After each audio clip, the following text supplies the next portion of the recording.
Good morning, students. Earlier we have discussed about business. It's two types, that is industry and commerce. Okay. I already told you about industry part, that is primary, secondary, tertiary, and further their classification is also done in the previous chapter. So today we are going to cover commerce part. Okay. So in commerce we have two types, that is first one is trade and other one is luxuries to trade. Clear? So trade में आपके पास दो चीजें आएंगी. First one is internal trade and second one is external trade. Clear? And internal is further classified into wholesale trade and retail trade, and external trade is further classified into import trade, export trade and entry port trade. Clear?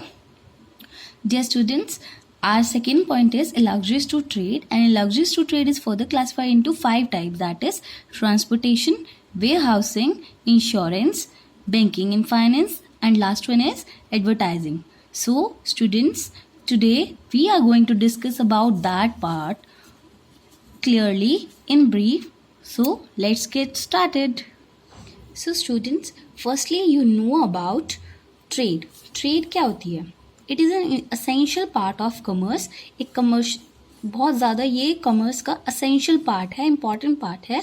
It refers to sale and transfer of goods, और we can say buying and selling of goods. इसमें हम क्या करते हैं, buying भी कर सकते हैं और सेलिंग भी कर सकते हैं. किसका?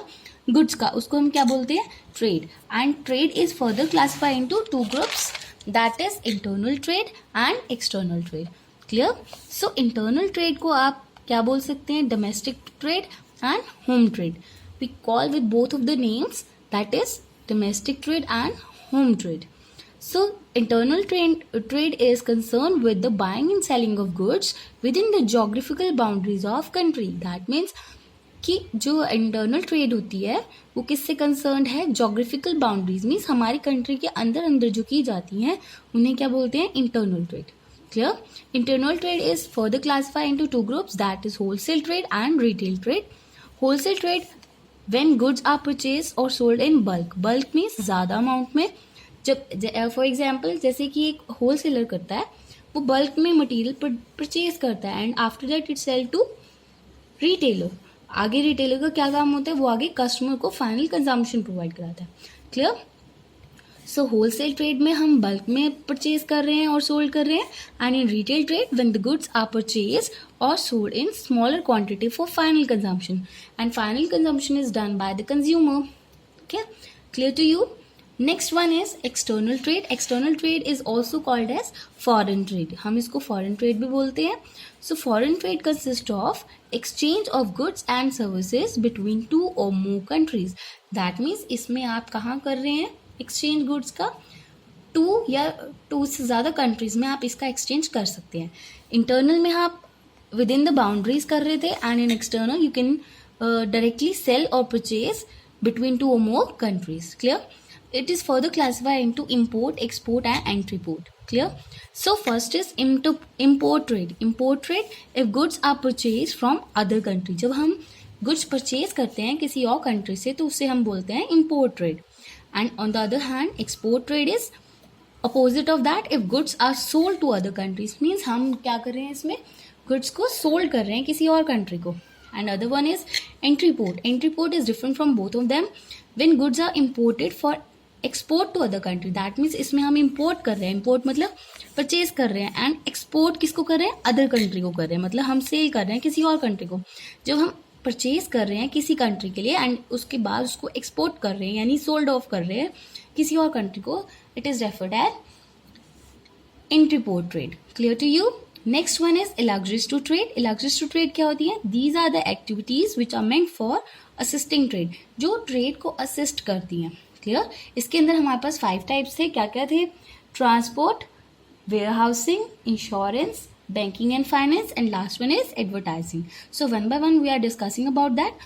First one is transport. Transport में हमारे पास क्या है?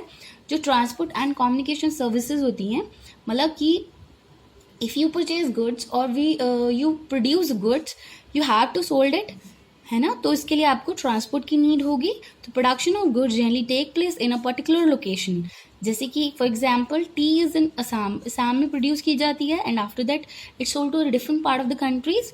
सो the obstacle of place is remove by transport. जो इसमें रुकावट आ रही है, ऑब्स्टेकल मीन्स रुकावट, obstacle is removed by transport facility. Clear?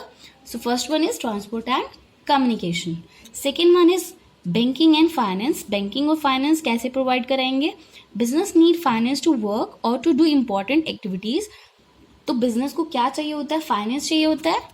तो फाइनेंस कैसे होगा? बैंक्स के थ्रू होगा। That means you need banking facilities. So this obstacle is removed by banking और finance. Third one is insurance. Insurance के case में देखते हैं, business include various type of risk like fire, theft or other risk, and employees are also protected against the risk of accident, so the insured removed by hindrance easily. Clear? तो insurance की वजह से हमारी ये वाली hindrance भी खत्म होती है। दैट मीन्स अगर आप एक बिजनेस स्टार्ट कर रहे हैं तो उसमें डेफिनेटली रिस्क इन्वॉल्व है। रिस्क किस किस का हो सकता है? फायर का हो सकता है, थेफ्ट का हो सकता है और अदर कोई और रिस्क भी हो सकता है, जैसे एक्सीडेंट, सपोज एक्सीडेंट हो जाता है किसी एम्प्लॉय का, तो in that case the company do insurance of that particular employee. Clear? So वहां से सारा रिमूव हो जाएगा risk. Clear? Next one is warehousing. Warehousing के केस में वेयर हाउसिंग होता है जैसे कि आप गुड्स परचेज कर रहे हैं या प्रोड्यूस कर रहे हैं, तो it is not possible to sold at the same time, so you need some godown और सम वेयर हाउसिंग फैसिलिटीज जहाँ पे आप अपने गुड्स को रख सकते हैं। Usually the goods are not sold to or consume immediately after production, they are held in the stock to make them available. For that purpose, warehouses or godowns are used. I hope so it is clear to you. Next one is advertising. Advertising क्या था? It is the most popular and important method of promoting sales of product. Means जब कोई भी आप product market में लाएंगे तो उससे पहले आपको उसकी एडवर्टाइजमेंट करनी पड़ती है।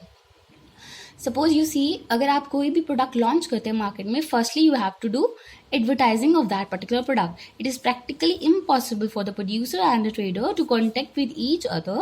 Thus, for promoting the sale activities, it is necessary. तो advertising करना बहुत ही ज़रूरी है. I hope so this is clear to you. It can also be, आपको इसमें मेन पॉइंट जो ध्यान में रखने हैं वो क्या है? It is a link between the producer and the consumer.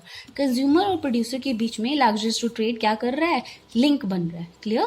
And other one is removal of hindrance in the process of exchange. मतलब हिंड्रेंस जो आ रही थी, जो रुकावटें आपकी ऑब्स्टेकल्स आ रही थी, पर्सन की, प्लेस की, टाइम की, रिस्क की और फाइनेंस की, वो सब इनसे रिमूव आउट हो रही है. जैसे हिंड्रेंस ऑफ पर्सन थी, उसकी ट्रेड से हो गई थी. हिंड्रेंस ऑफ प्लेस थी, वो ट्रांसपोर्ट से हुई है. हिंड्रेंस ऑफ टाइम है, वो स्टोरिंग एंड वेयर हाउसिंग से हो रही है. एंड हिंड्रेंस एंड रिस्क हो रही है इंश्योरेंस से. एंड हिंड्रेंस ऑफ फाइनेंस किससे हो रही है? बैंकिंग से. I hope so it is clear to you. So students, make note of that and also learn these points carefully.